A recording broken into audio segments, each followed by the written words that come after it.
नमस्कार बच्चों, आज मैं आपके सामने आरोह पाठ्य पुस्तक की काव्यखंड के घर की याद नामक पाठ प्रस्तुत कर रही हूँ, जिसका कि आधा काव्यांश मैंने अपने पार्ट 1 वीडियो पार्ट 1 में बता दिया था। आज मैं उसी से आगे व्याख्या बताने जाती हूँ। घर की याद, जो कि भवानी प्रसाद मिश्र जी द्वारा लिखा हुआ है। भवानी प्रसाद मिश्र जी, जो कि स्वतंत्रता आंदोलन के समय जेल में प्रवास कर रहे थे और वहीं से एक दिन अत्यधिक बारिश में जब उन्हें अपने घर की याद सताती है और अपने घर के प्रत्येक व्यक्ति को याद करते हुए बताते हैं। काव्यांश में पिछले भाग में उन्होंने अपने पिता के व्यक्तित्व के बारे में बताया था कि पिताजी जो कि बूढ़े हो चुके हैं, लेकिन फिर भी उनमें नव युवकों जैसा उत्साह और साहस है। वे शरीर से स्वस्थ हैं, लेकिन जब वह परिवार में 4 भाइयों के साथ मुझको न पाते होंगे तो वो कितना दुखी होते होंगे। कभी इसी में आगे मैं बताने जा रही हूँ काव्यांश। 5वां मैं हूँ अभागा, जिसे सोने पर सुहागा, पिताजी कहते रहे हैं, प्यार में बहते रहे हैं, आज उनके स्वर्ण बेटे, लगे होंगे उन्हें हेटे, क्योंकि मैं उन पर सुहागा, बंधा बैठा हूँ अभागा। अभागा भाग्यहीन, और हेटे स्वर्ण बेटे, हेटे मतलब गौर। तो काव्यांश में कवि व्यथित होकर के, दुखी होकर के अपने को भाग्यहीन समझने लगते हैं और वह अपने पिता को याद करते हुए क्या कहते हैं कि पिता, मुझ अभागे, मुझ भाग्यहीन को, जो कि मैं उनका 5वां पुत्र यहाँ जेल में हूँ, वे मुझे सदैव याद कर रहे होंगे, जिसे कभी वो सोने पे सुहागा अर्थात अन्य पुत्रों से श्रेष्ठ मानते थे। ऐसा कहते हुए उन्हें हमेशा ही अत्यधिक प्रसन्नता की अनुभूति होती थी। परंतु आज जब मैं जेल में हूँ, जेल में बंद होने के कारण उन्हें अपने चारों सोने के समान गुणों वाले पुत्र भी तुच्छ वही लग रहे होंगे। आज उनके स्वर्ण बेटे लगे होंगे उन्हें हेटे, बेटे का मतलब तुच्छ। ऐसा कहते हुए कवि कहते हैं कि वैसे तो वो मुझे उनसे श्रेष्ठ समझा करते थे, परंतु आज ऐसा समय है कि मैं भाग्यहीन जेल में होने के कारण उन्हें कष्ट पहुंचा रहा हूँ। कभी अपने को भाग्यहीन क्यों कह रहा है? क्योंकि उनके कारण आज पिता दुखी है, इसलिए कभी उन्हें क्या कह रहा है कि मैं अभागा, बंधा बैठा हूँ अभागा, मैं अभागा भाग्यहीन आज यहाँ बैठा हूँ, जो कि अपने माता पिता को दुख दे रहा हूँ। इस काव्यांश में काव्य सौंदर्य के आधार पर पिता का पुत्र के प्रति तथा पुत्र का पिता के प्रति प्रेम का परिचय मिलता है। सोने पे सुहागा यह मुहावरा है, इसका प्रयोग हुआ है। और बंधा बैठा हूँ में अनुप्रास अलंकार, एक ही वर्ण की आवृत्ति, बंधा बैठा हूँ गौर। स्वर्ण हेटे में रूपक अलंकार है, स्वर्ण के समान बेटे, स्वर्ण बेटे, स्वर्ण रूपी बेटे उनके हो गए, और इसकी भाषा अत्यंत सरल और प्रभावशाली है। आगे काव्यांश है, और माने कहा होगा, दुख कितना बहा होगा, आँख में किस ये पानी, वहाँ अच्छा है भवानी, वह तुम्हारा मन समझकर और अपनापन समझकर गया है सो ठीक ही है, यह तुम्हारी लीक ही है। कवि प्रस्तुत काव्यांश में अपनी माँ तथा पिता के मन की व्यथा का अनुभव कर रहा है। और माने कहा होगा, और कवि अपने पिता की स्थिति का अनुमान लगाकर कहते हैं कि उनके पिताजी की आंखों में आंसू देखकर माँ का हृदय भी दुखी हो रहा होगा। माँ स्वयं तो दुखी है, लेकिन पिता को दुखी देख करके और भी दुखी हो गई, लेकिन वे उन्हें ढाढ़स बधाते हुए कहती होंगी कि वहाँ हमारा बेटा भवानी अच्छी तरह से होगा। आँख में किस लिए पानी, वहाँ अच्छा है बना, वहाँ भवानी अच्छा ही होगा। क्यों? वह तुम्हारा मन समझकर और अपना मन समझकर गया है सो ठीक ही है, यह तुम्हारी लीक ही है। कभी क्या कहते हैं कि अगर भवानी जेल गया है तो वह तुम्हारे मन को समझकर ही उसने यह कार्य किया है, क्योंकि उसने जो कार्य किया है वह तुम्हारी लीक है। लीक अर्थात परंपरा, वह तुम्हारे ही रास्ते का तो अनुसरण कर रहा है। कभी किस कारण गया था वहाँ पर? स्वतंत्रता आंदोलन के समय। इसलिए कवि का कार्य जो है वह देश सेवा के लिए वहाँ पे है। तो माँ पिता को समझा रही हैं कि जो तुम्हारी परंपरा है, भवानी ने भी वैसी परंपरा का अनुसरण किया है, वह तुम्हारी रीति है। मतलब माँ कहती है कि वह तुम्हारी ही परंपरा का अनुसरण कर रहा है। काव्य सौंदर्य कविता छंदमुक्त है, तुकांत है और कवि ने कल्पना पर आधारित यह काव्यांश माँ के दुख और अपने पुत्र पर उनके गौरवान्वित होने का वर्णन है। और संवाद शैली के कारण काव्य प्रभावी व सजीव हो गया है। ये संवाद शैली है, माँ पिता से संवाद के रूप में बोल रही है, तो वह शैली कौन सी है? संवाद शैली। आगे काव्यांश है, पाँव जो पीछे हटाता, कोख को मेरी लजाता, इस तरह हो न कच्चे, रो पड़ेंगे और बच्चे।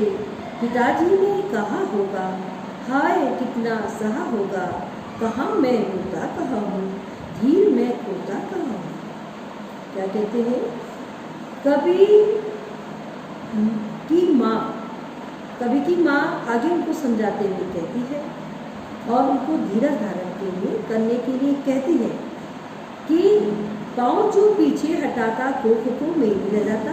अगर भवानी ने यह कार्य न किया होता, जो जिस संघर्ष पे उनका बेटा जो चल रहा है और जिस कर्तव्य को वह निभा रहा है, यदि वह उस कर्तव्य से अपने पाँव पीछे हटा लेता तो इससे मेरी कोख ही लज्जित हो जाती। फिर तो क्या होता? मेरी कोख लज्जित हो जाती। क्यों? क्योंकि वह अपने देश के प्रति अपने कर्तव्य से मुंह मोड़ लेता, तो उसकी माता जो एक वीर माता है उसको तो लज्जा ही आती ना। इसलिए वह इस तरह से अगर वह यह कार्य नहीं करता तो वह मेरी कोख को लजाता, अर्थात मेरी कोख को लज्जा आती। और ऐसे समय में तुम अपनी आंखों में आंसू बहाकर कायर मत बनो। माँ पिताजी को हिम्मत देते हुए कहती है कि अपने मन को कमजोर न करो और धैर्य धारण करो, अन्यथा जो और बच्चे हैं उनका भी साहस टूट जाएगा और वो रो पड़ेंगे और बच्चे। कभी कहता है कि तब पिताजी ने अपने आंसुओं को छिपाते हुए कहा होगा, पिताजी ने कहा होगा, हाय कितना सहा होगा, कहाँ मैं रोता कहाँ हूँ, धीर मैं खोता कहाँ हूँ। हाय कितना सहा होगा, जब पिताजी ने ये शब्द कहे होंगे कि मैं कहाँ रो रहा हूँ, तो उन्होंने अपने मन में उस दुख को छिपा करके ये बात किस तरह से कही होगी और उस दुख को अंदर मन में ही सहने में उन्हें कितनी पीड़ा हुई होगी। हाय कितना सहा होगा। और वो कहते हैं कि मैं कहाँ रो रहा हूँ, मैं तो धैर्य धारण कर रहा हूँ और धीरज नहीं खो रहा हूँ, लेकिन यह बात कहने में उन्हें कितना दुख हो रहा होगा। पिता की भावुकता यहाँ पर इस काव्य में सौंदर्य के आधार पर बहुत ही मन को छूने वाली है और पाँव पीछे हटाना, कोख को लजाना आदि मुहावरों का सुंदर प्रयोग हुआ है। और शैली यहाँ पर संवाद शैली है तथा प्रश्न शैली का भी वर्णन हुआ होगा। कहाँ मैं रोता कहाँ हूँ, धीर मैं खोता कहाँ। यह कौन सी शैली है? प्रश्न शैली। और भाषा जो है सरल है और कविता तुकार। आगे काव्यांश है, हे सजीले हरे सावन, हे कि मेरे पुण्य पावन, तुम बरस लो वे न बरसे, पांचवे को वे न तरसे, मैं मजे में हूँ सही है, घर नहीं हूँ बस यही है, किंतु यह बस बड़ा बस है, इसी बस से सब विरस है। विरस रसहीन,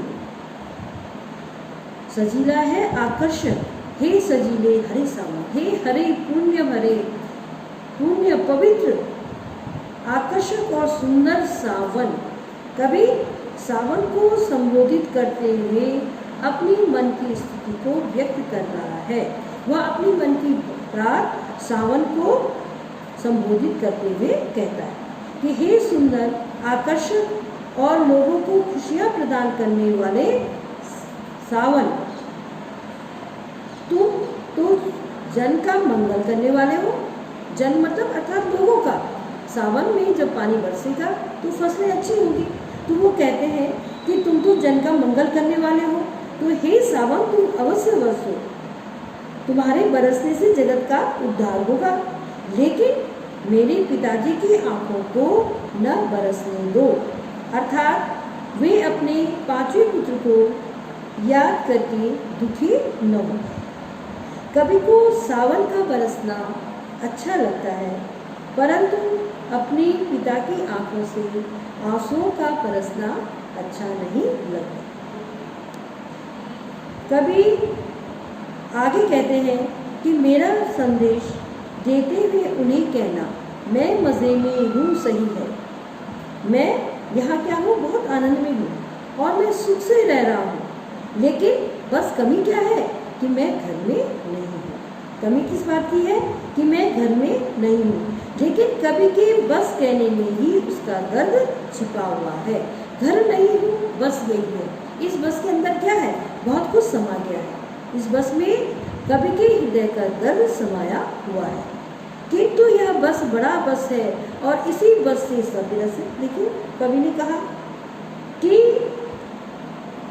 बस कहने में ही क्या है, उसका दर्द जो छिपा हुआ है, क्योंकि कवि कहते हैं कि घर से अलग होकर रहना बहुत कठिन है और इसी दुख से मेरा जीवन दुखी है।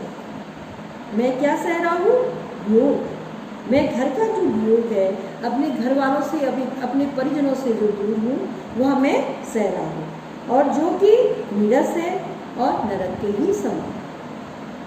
इस काव्यांश में कवि ने सावन को दूध बनाकर अपना संदेश पहुँचाया है। भाषा सरल व सहज है और पुण्य पावन तथा बड़ा बस में क्या होगा, अनुप्रासन होगा। बस शब्द के दो अर्थ होने से अलंकार है। एक बस जो है केवल और दूसरा बेविषय। काव्यांश संबोधन शैली में आगे काव्यांश है, किंतु उनसे यह न कहना, उन्हें देते धीर रहना, उन्हें कहना लिख रहा हूँ, उन्हें कहना पढ़ रहा हूँ, काम करता हूँ कि कहना, नाम करता हूँ कि कहना, चाहते हैं लोग कहना, मत करो कुछ शोक कहना। कवि प्रस्तुत काव्यांश में अपने माता पिता के दुख को कम करने के लिए सावन को दूध बनाकर संदेश भेजते। तो कवि जो संदेश वाहक सावन है, उनसे कहते हैं कि हे सुंदर सजीले पावन सावन, तुम घर जाकर मेरे पिता को ये मत कहना कि मैं दुखी हूँ, किंतु उनसे यह न कहना, उन्हें देते धीर रहना। जो यहाँ हो रहा है, इस बात को तुम मेरे घर जाकर मत कह देना कि कभी दुखी है, बल्कि उन्हें धीर रहना, बल्कि उन्हें धीरज देना, उनको धैर्य बनाना, उनके सामने निराशा की बातें मत करना और कहना कि मैं आनंद से हूँ, लिख पढ़ रहा हूँ और यहाँ पर अपनी मस्ती में काम कर रहा हूँ, और काम करता हूँ कि कहना, नाम करता हूँ कि कहना। मैं क्या कर रहा हूँ, मैं अपना समय नष्ट नहीं करता और मैं हर समय व्यस्त ही रहा करता हूँ। यहाँ मुझे किसी प्रकार का कोई कष्ट नहीं है।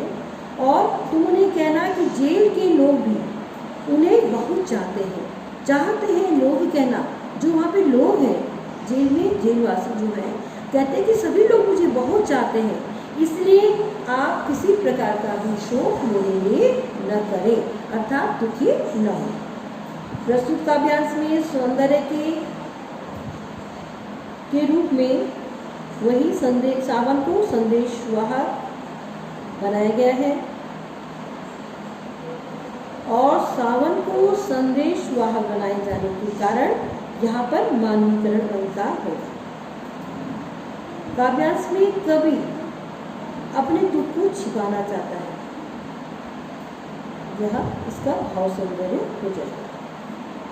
आगे काव्यांश है, और कहना मस्त हूँ मैं, काटने में बस व्यस्त हूँ मैं, वजन 70 शेर मेरा और भोजन ढेर मेरा, कूदता हूँ खेलता हूँ दुख डट कर झेलता हूँ, और कहना मस्त हूँ मैं, यूं न कहना अस्त हूँ मैं।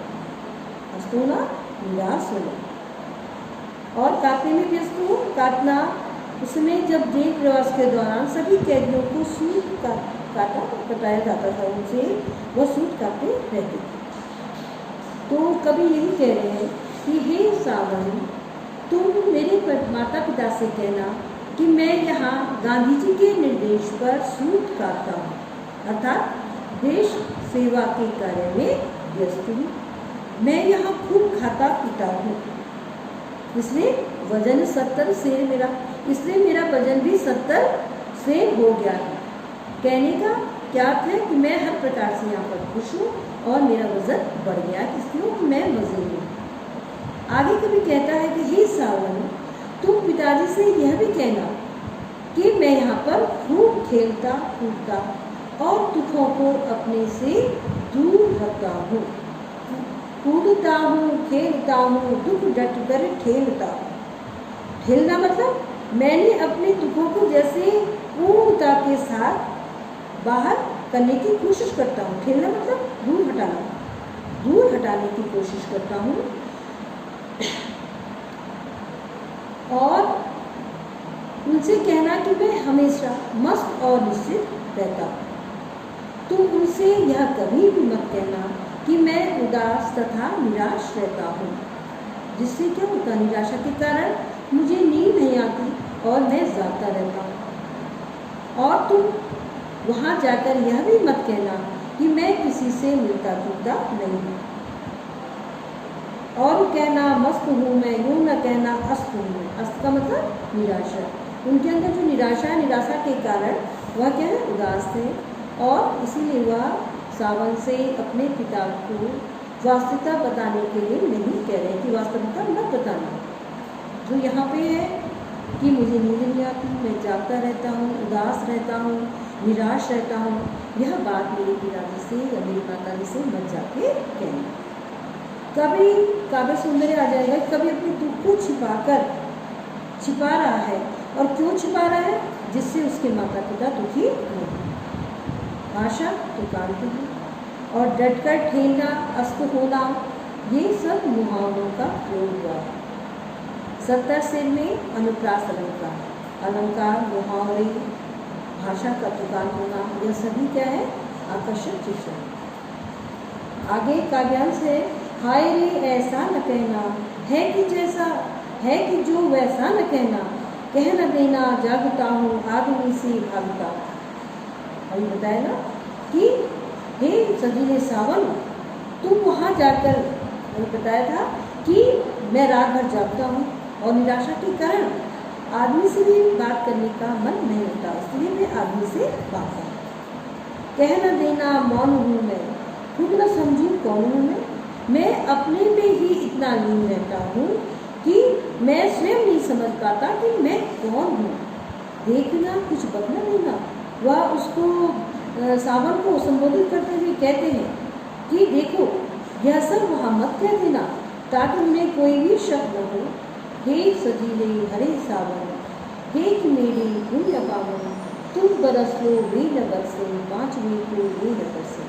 कभी की ये अंतिम पंक्तियाँ कभी मार्मिक है, कभी कहते हैं कि वे न बरसे, अर्थात मेरे पिता की जो बादल रूपी नैन है, उनमें दुख के आंसू न बहे और उनसे कोई भी ऐसी बातें मत कर देना जिससे उनको मेरी याद आए, अर्थात पांचवी पुत्र की याद में वे तरसने लगे। तुम वहाँ जाकर ये मत कहना कि मुझे अन्य लोगों से बात करने में डर लगता है, मुझे अपनी भी सुध-बुध नहीं रहती। जो भी बात कहना, कोई भी व्यर्थ की बात न कहना जिससे कि उन्हें मेरी दुखदायी स्थिति के विषय में कोई भी संदेह हो। भावार्थ यह है कि कभी की याद में उसके माता पिता तो चिंतित हैं ही, कभी भी उनकी स्थिति की कल्पना करके दुखी हो रहा है। वह स्वयं तो उनके पास नहीं पहुंच सकता, पर वह अपना संदेश बरसते सावन के माध्यम से पहुंचा रहा है। यहाँ पर कवि की जो पितृभक्ति है, पिता के प्रति जो प्रेम है, वह सराहनीय है। भाषा सरल है, सुबोध है और सावन के लिए सजीला, हरा, पावन जो विशेषणों का प्रयोग है वह बहुत ही आकर्षक है। आदमी से भागता हूँ, इस एक वाक्य से, इस एक वाक्य से ही कवि की जो अंतर व्यथा है, अंतर का मन का जो दुख है, वह उससे वर्णन मिल रहा है। पुण्य पावन में अनुप्रास अलंकार है और कविता क्या है, पुकार। बच्चों, अब यहाँ पे सारे काव्यांशों की व्याख्या समाप्त हो रही है। आशा है कि आपको पूरा पाठ समझ में आ गया होगा। अब आगे मैं प्रश्नोत्तर के साथ आपके सामने ही प्रस्तुत हूँ। नमस्कार।